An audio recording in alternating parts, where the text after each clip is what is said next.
Hello. Today's story took place in 2007. An American exchange student in Italy was involved in a murder case where the victim was British, the suspect was American, but the incident occurred in Italy. Whether the American exchange student was the perpetrator sparked widespread debate with opinions nearly evenly split. Supporters and detractors couldn't convince each other. From the very beginning, the case attracted significant attention due to its complexity and numerous twists and turns. Although somewhat confusing, the details are incredibly intriguing. This incident was considered a major case that captivated both Europe and America simultaneously. This is the story of the Angel Killer in Italy. The story took place in the city of Perugia, in central Italy. Perugia is a mountain city with most houses built on slopes, showcasing the region's distinctive characteristics.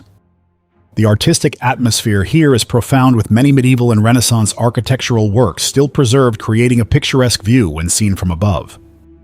Perugia has a population of about 150,000, with more than a quarter being students, including many international students. The main character of this story is Amanda Knox, one of the many exchange students who came to Perugia. Born in 1987, she was 20 years old at the time. She hailed from Seattle, Washington, in the United States.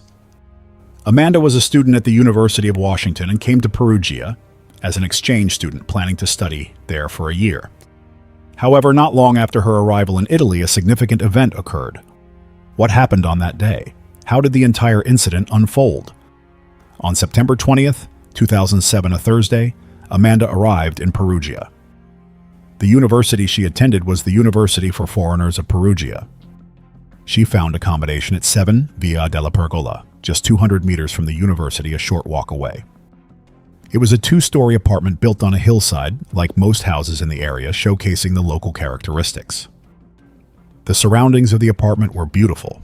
The apartment had 2 floors, but no internal stairs connecting them. To go to the first floor, one had to use the external staircase, effectively making the first and second floors 2 independent units. Amanda would be living on the second floor with 3 other female students. From the outside, there was an entrance door. Stepping inside, there was a shared living room area with a sofa, dining table, refrigerator, and TV. On the other side of the living room was the kitchen area. Although not large, it was fully equipped with basic amenities, serving as the common area for the 4 female students. Next were the 4 bedrooms. Amanda was assigned the middle room, and the adjacent room belonged to Meredith Kercher, a 21-year-old British exchange student. The remaining 2 rooms were near the entrance, occupied by Filomena and Laura, both Italian and trainee lawyers. The apartment had 2 bathrooms, one near the entrance and one inside. Additionally, there was a balcony where one could sunbathe and enjoy the mountainous scenery. Not long after settling in, Amanda found a part-time job at a local bar called Le Chic. In her free time, she worked as a waitress to earn extra income to cover her living expenses. The bar owner, Patrick Lumumba, had a good impression of Amanda from their first meeting and quickly hired her. Amanda had a cheerful, lively personality and was very good at attracting customers and often chatting with them. Sometimes owner Lumumba had to remind her to talk less and get back to work. Amanda quickly adapted to life in Italy and got along well with her roommates. On October 25th, Amanda and her British roommate Meredith attended a concert together. There they met a handsome Italian guy named Raffaele Solicito. Amanda was a big fan of Harry Potter, and Solicito bore a striking resemblance to Harry Potter, which made a strong impression on her.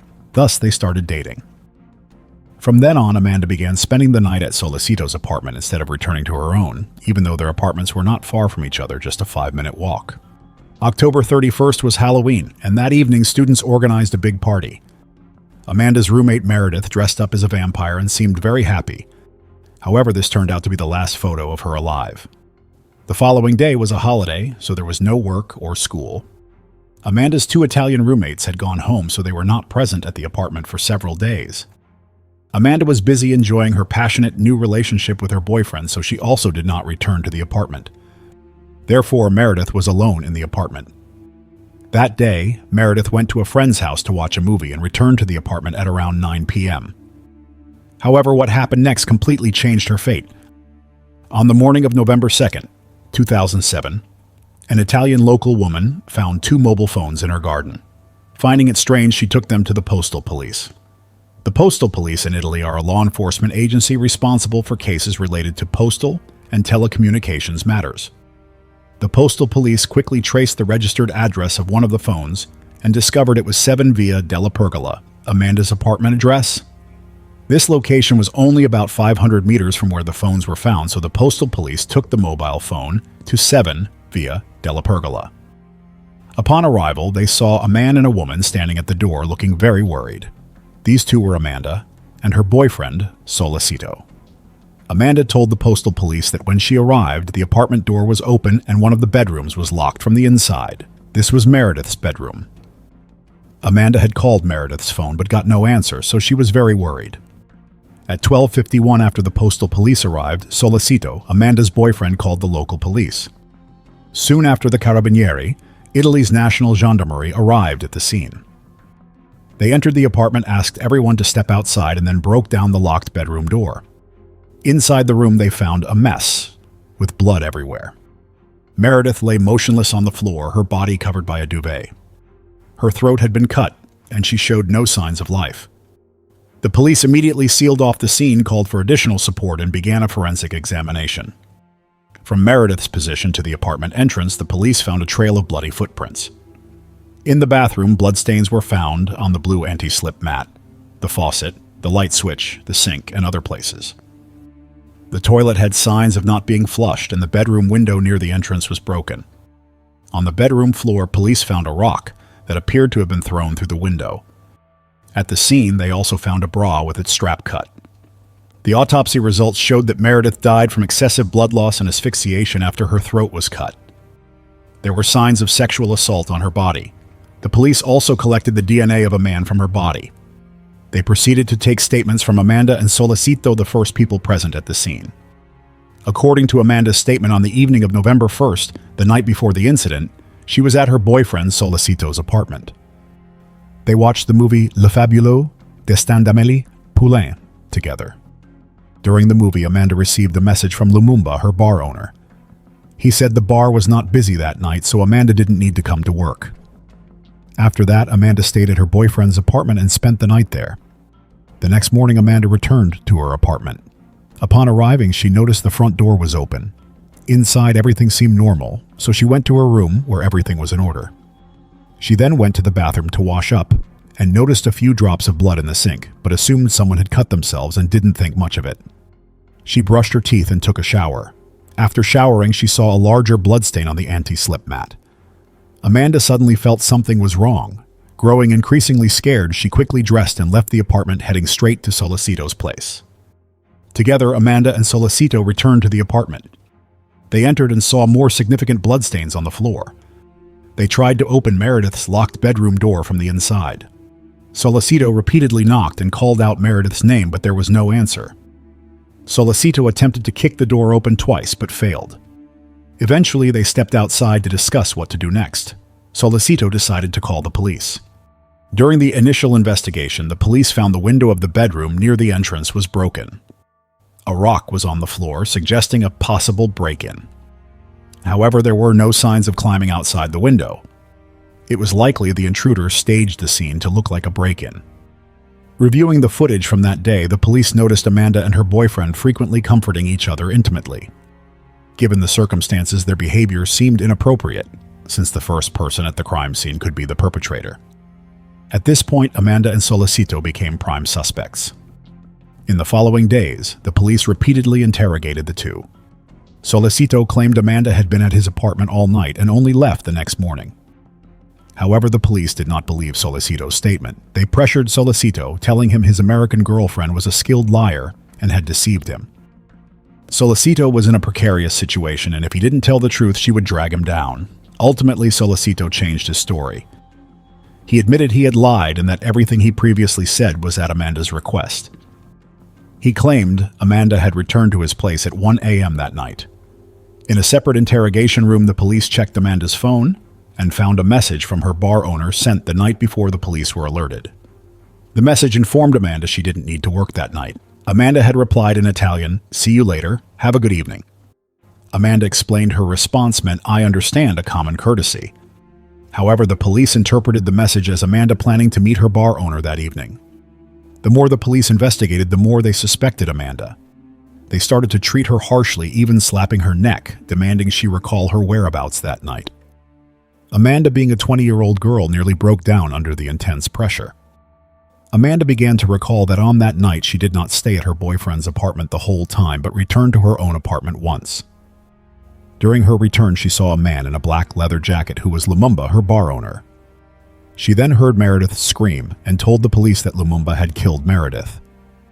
Amanda's testimony not only implicated herself but also increased suspicion towards Solicito.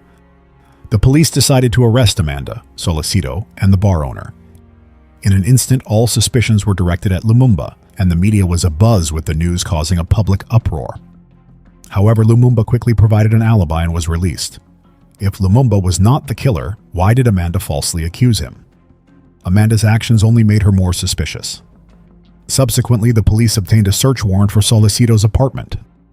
They found a small knife in a kitchen drawer with Amanda's DNA on the handle and Meredith's DNA on the blade. This knife matched the weapon that inflicted the fatal wound on Meredith's neck. The police had a significant piece of evidence, making the knife an irrefutable proof. The news spread rapidly, and Amanda quickly became the focus of public attention, with everyone convinced she was the killer. Due to her attractive appearance, some newspapers dubbed her the Angelic Killer. During the investigation, the police identified the owner of the DNA found in the victim's body. It belonged to a man named Rudy Gued. In the victim's bedroom, the police also found many of his fingerprints, and feces in the toilet were also Rudy's. Rudy had a criminal record for burglary, and after the incident, he fled to Germany. Later, Rudy was arrested by German police and extradited to Italy. Rudy admitted that he had gone to Meredith's house that night and had relations with her, but denied killing her. Rudy claimed that while he was in the bathroom, he heard a scream, ran out to see what was happening, and saw a man running out of the house. Due to the darkness, he couldn't see the man's face clearly. Rudy saw Meredith bleeding heavily and in fear fled the scene. He added that Amanda was not involved and was not present at the scene. However, in court, Rudy changed his testimony, stating that he had seen Amanda leaving from the window that night. Ultimately, Rudy was convicted of participating in the murder and sentenced to 30 years in prison. A few years later, Rudy appealed and had his sentence reduced to 16 years. Although Rudy was convicted, it seemed no one cared about him anymore, as all the attention was focused on Amanda. After more than a year of investigation, the police gathered enough evidence to officially charge Amanda and her boyfriend. This international case caused a sensation and attracted numerous followers. On January 16, 2009, more than a year after the incident, the trial began. Defendants Amanda and Solicito were charged with murder. The prosecutor argued that Amanda was a promiscuous girl who often brought her boyfriend home. Based on all the evidence collected, the prosecutor reconstructed the events of the night as follows. That night, after watching a movie, Meredith returned to the apartment alone and saw Amanda, Solicito, and Rudy. Amanda asked Meredith if she wanted to join a new game with them, to which Meredith insulted Amanda, calling her shameless. Angered, Amanda believed Meredith had no right to judge her, leading to a heated argument and a physical altercation. Solicito pulled out a small knife and threatened Meredith. Despite Meredith's fierce resistance, they ultimately killed her.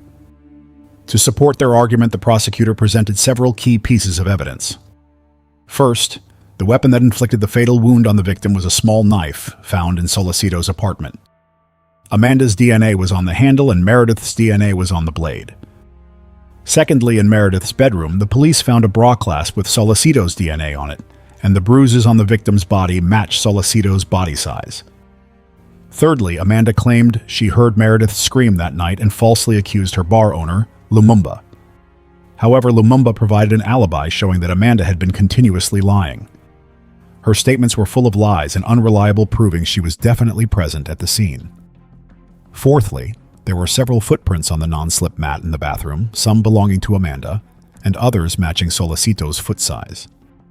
Fifthly, the window of the bedroom near the entrance was broken and a stone was found inside the room. However, there were no signs of external entry, suggesting that the perpetrator had broken the window to create a false scene of a break-in. On December 4th, 2009, the trial of Amanda and Solicito reached its verdict day.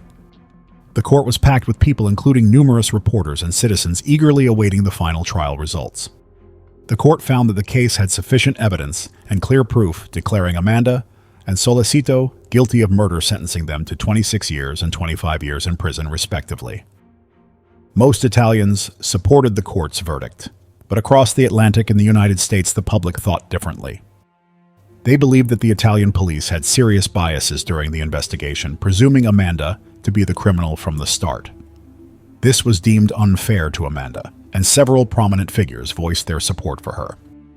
On November 24, 2010, over 3 years after the incident, the Italian appeals court reopened the case. The defense lawyer raised doubts about several key pieces of evidence presented by the prosecution. Firstly, regarding the knife. Upon re-examination by experts, it was found that Amanda's DNA on the knife handle was complete and unquestionable. However, the DNA found on the blade was incomplete and minimal, making it a stretch to conclusively state that it belonged to Meredith.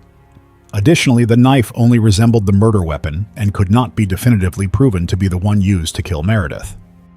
Therefore, the defense argued that the court should disregard this piece of evidence. Secondly, the bra clasp found in Meredith's bedroom was discovered 47 days after the incident. The lengthy interval made it challenging to determine if it was still in its original position. Besides Solicito's DNA, the clasp also had DNA from 2 unidentified men, suggesting that it was contaminated. The police's crime scene investigation procedures were notably unprofessional, as seen in the recorded video. Serious criminal cases like this were rare in Perugia, and the police lacked experience. They neither changed their shoes nor gloves and allowed many unauthorized individuals to enter the crime scene, causing significant disruption. The evidence sent to the lab for examination was not separately preserved but piled up together. This resulted in DNA from different pieces of evidence getting cross-contaminated. Upon re-examination, the footprints found at the scene could not be conclusively identified as Solicito's.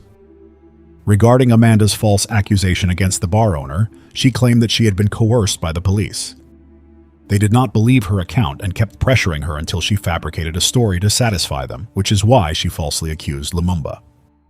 On October 3, 2011, the day of the appeals court verdict, numerous media outlets from around the world anxiously awaited the result outside the courthouse. The Italian appeals court ruled that there was insufficient evidence to convict, declaring Amanda and Solicito not guilty of murder and releasing them immediately. After hearing the verdict, Amanda burst into tears of emotion. However, many Italians following the trial were furious, unable to accept this outcome. They believed Amanda was the killer and expressed their frustration with the verdict, hoping the Italian Supreme Court would reconsider the case. After being released, Amanda returned to her hometown of Seattle, United States. More than 6 years after the incident, on January 30th, 2014, the Italian appeals court overturned the previous verdict and declared Amanda and Solicito guilty of murder once again. Amanda's sentence was increased from 26 years to 28 years and 6 months in prison. Amanda declared she would never return to Italy. Solicito, on the other hand, returned to Italy within days of the sentence to fight the murder charges. The court's reasoning for this declaration was that they believed Rudy, who had been convicted of the murder, did not act alone. Although Rudy did not state that Amanda and Solicito participated in the murder, he also could not prove they were not present at the scene. On March the 27th, 2015, the case took another turn. The Italian Supreme Court overturned the murder convictions against Amanda and Solicito issued by the appeals court. The Supreme Court ruled that there was insufficient biological evidence to prove their guilt, declaring the case officially closed with no further trials to be held. The case, which spanned 8 years and caused a sensation in both Italy and the United States, finally came to an end. However, the debate over whether Amanda was the murderer has never ceased. The evidence could be used to prove her guilt, but could also be used to prove her innocence. Much like the Italian judicial system, people's opinions kept changing and contradicting themselves. The more people delved into the case, the harder it became to assert whether Amanda was truly innocent. After returning to the United States at the end of 2011, Amanda completed her studies, began working as a freelance journalist, and wrote a book about her case. She was frequently followed by paparazzi, and her family faced significant debt from the years of supporting her in Italy, ultimately going bankrupt. In 2013, she released a book titled Waiting to be Heard, a memoir of her experience which became a bestseller. Reports indicated Amanda received $4 million for her memoir, but most of the money went towards covering the accumulated legal fees for her Italian lawyers. Amanda worked as a critic and journalist for the West Seattle Herald, and was later featured on the Seattle website participating in events for the Innocence Project and related organizations. On September 10th, 2016, Netflix released a documentary titled simply Amanda Knox, which included interviews with Amanda and other key figures in the case. The Netflix documentary told Amanda Knox's story and featured direct interviews with her nearly 10 years after the incident. In a 2017 interview, Amanda stated that she was dedicating herself to writing and advocating for those wrongfully accused. In 2018, she began hosting the Scarlet Letter Reports, a show that explored the profound personal journeys of women publicly shamed. She has been a keynote speaker at fundraising events with proceeds benefiting organizations like the Innocence Project.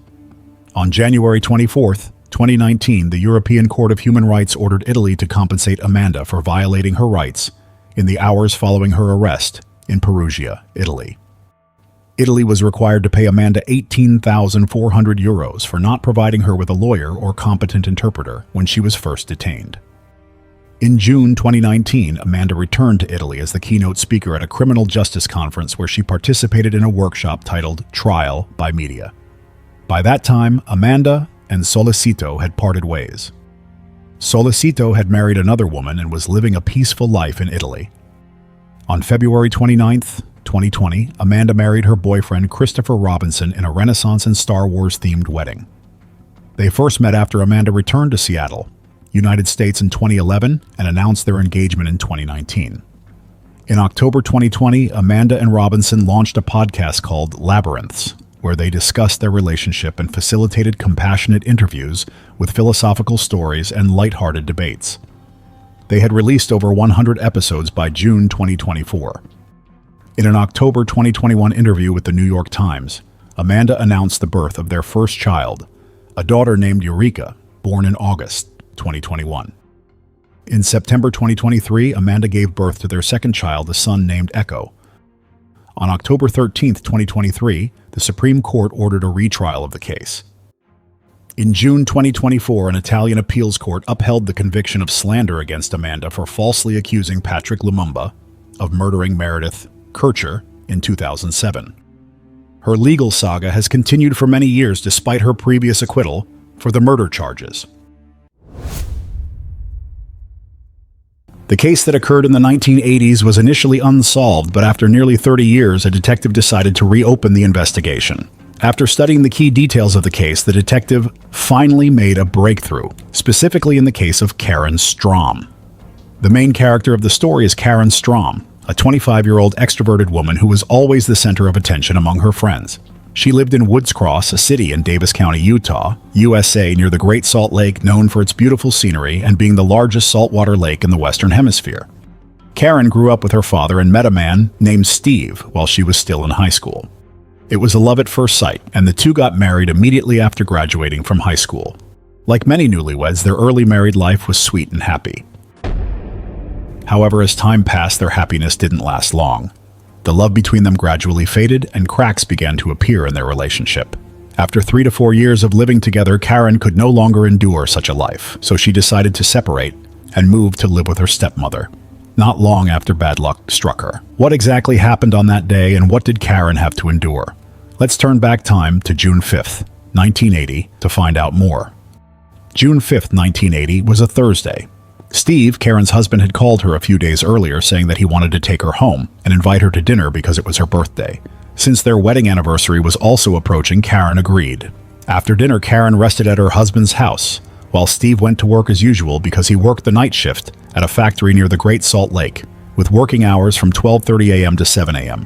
The next morning after finishing his shift, Steve called Karen to remind her to get up for work, but no one answered the phone.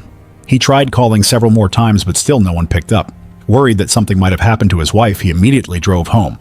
When he got home, Steve quickly stepped into the kitchen to see if Karen had left any notes for him, but there was nothing.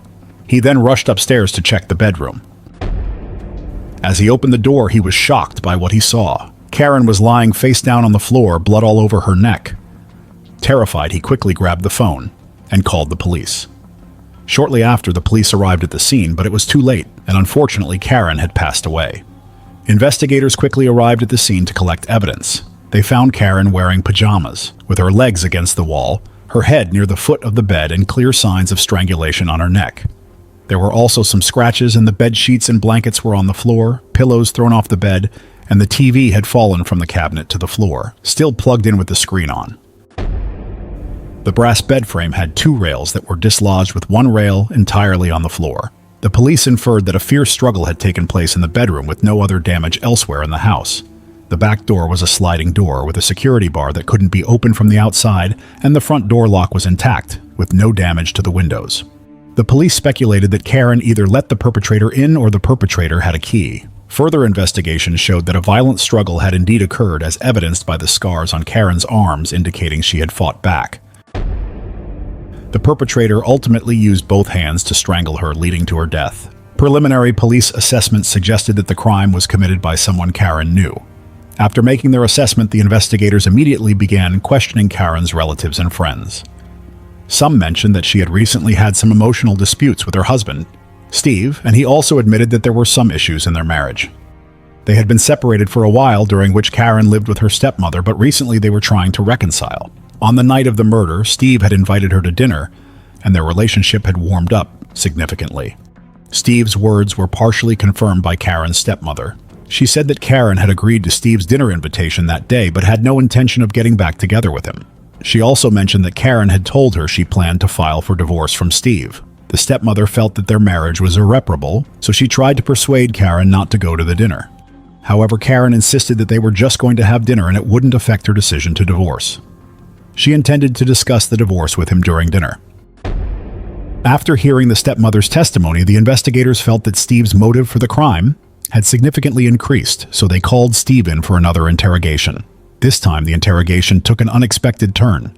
Steve claimed that he knew who the culprit was. It was Karen's new boyfriend, Buff. Steve said that after their separation, Karen had started seeing a new man named Buff. Whenever she felt down, Karen would go to Buff for comfort, and their relationship was very good. Steve suggested that Buff might have interfered in their marriage and in a fit of anger killed Karen. The police immediately sought out Buff, Karen's new boyfriend. Buff was very cooperative with the police investigation and firmly stated that he had nothing to do with the crime. He truly loved Karen, and she felt the same way. They were very happy together, and he always wanted her to do what made her happy. Karen's relatives and friends said they felt that her relationship with her husband was not good, but she was always happy when she was with Buff. They also believed that Buff could not have hurt her and that Steve, not Buff, had the motive to commit the crime.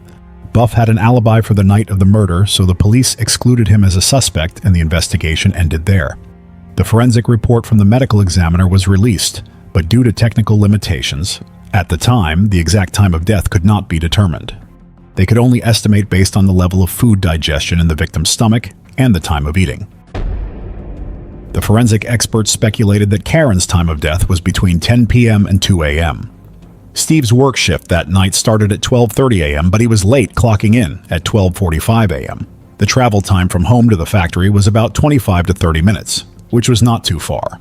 Based on the estimated time of the murder, the police speculated that Steve could have committed the crime before going to work. Steve's colleagues said that when he arrived at work that night, he behaved normally, showing no signs of distress or anxiety and exhibiting no unusual behavior. Then another person was named.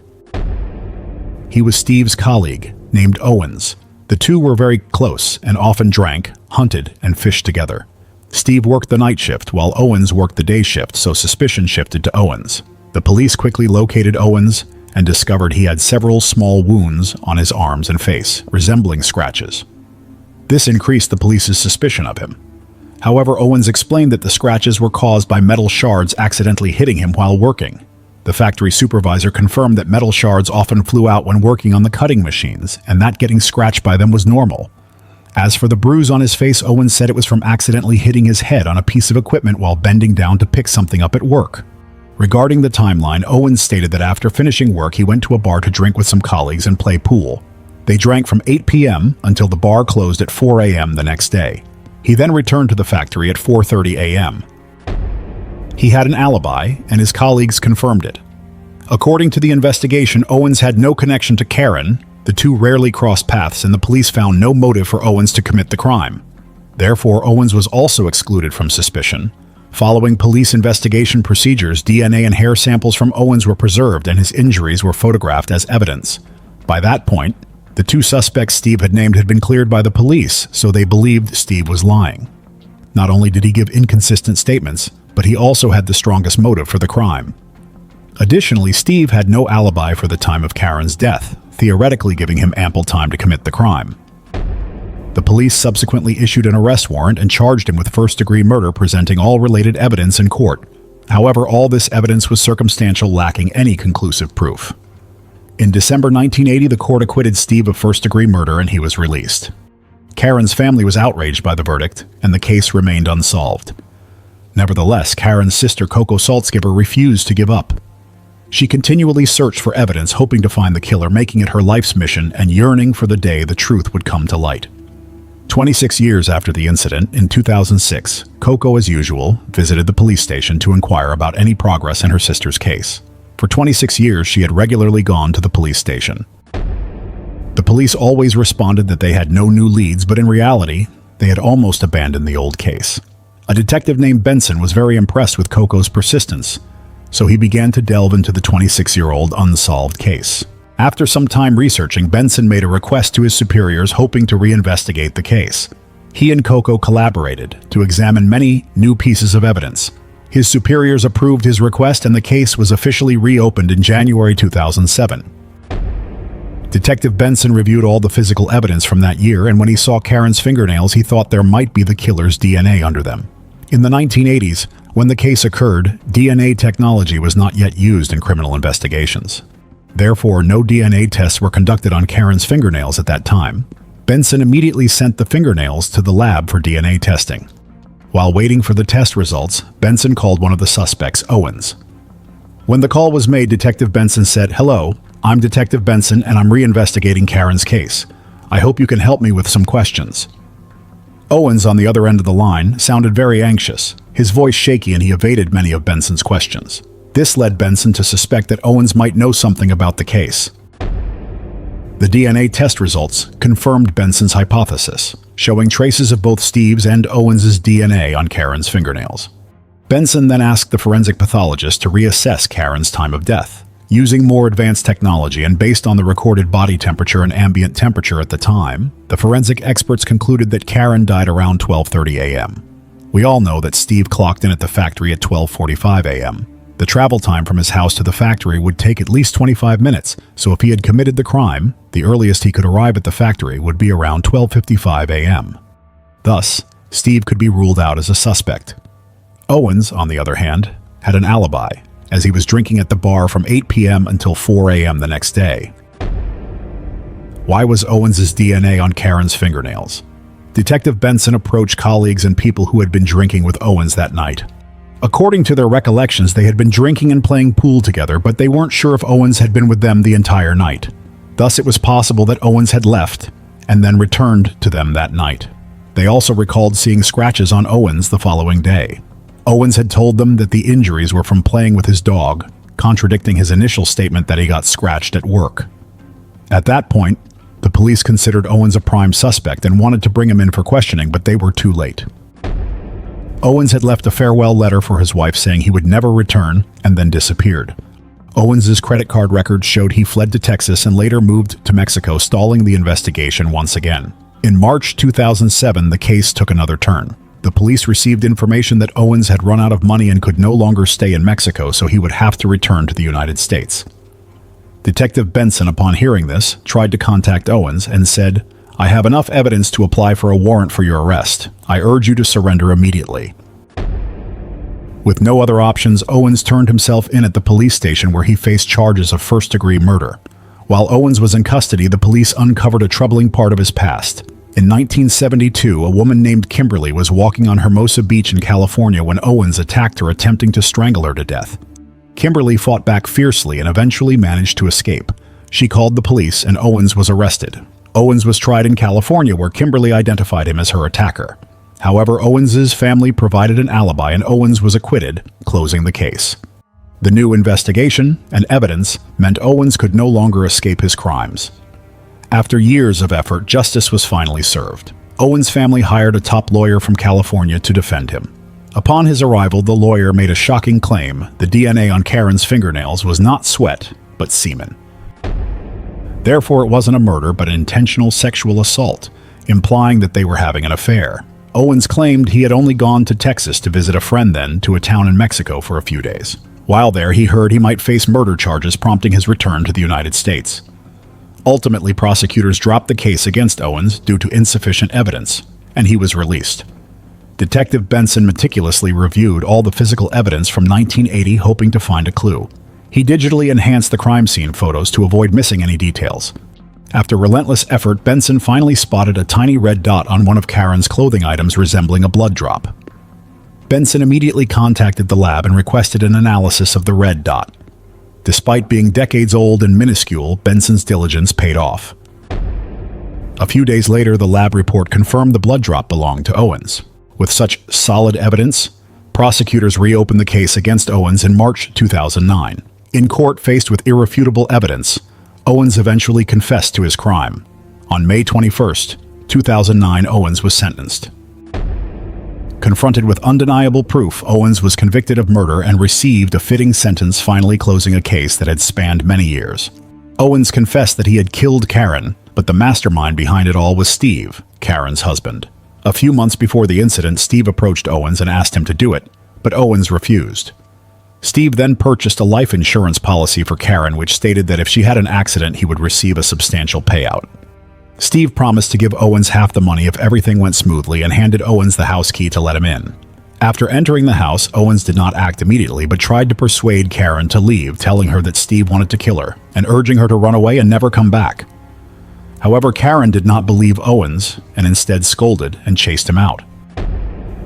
At that point, Owens changed his mind and tried to sexually assault her. When she resisted, he strangled her to death with his hands. During the hearing, Steve naturally denied Owens' account. Upon investigation, the police found that Steve had indeed purchased an insurance policy for his wife, but it was just a standard policy through the factory with a coverage amount of $50,000. Thus, there was no way to charge Steve. After 2 days of deliberation, the court declared Owens guilty and sentenced him to life imprisonment. It took a total of 29 years for the case to be closed. Without Detective Benson reopening the investigation, it would have remained an unsolved mystery. Unfortunately, even though the case was resolved, we still do not know if Owens' story was true or if Steve was the mastermind behind the crime. Ultimately, whether Steve was the mastermind or not, only God knows. How do you feel about today's case? Leave a comment so we can discuss. And if you liked it, don't hesitate to leave a like and subscribe to the channel to support us. Thank you for watching. Goodbye.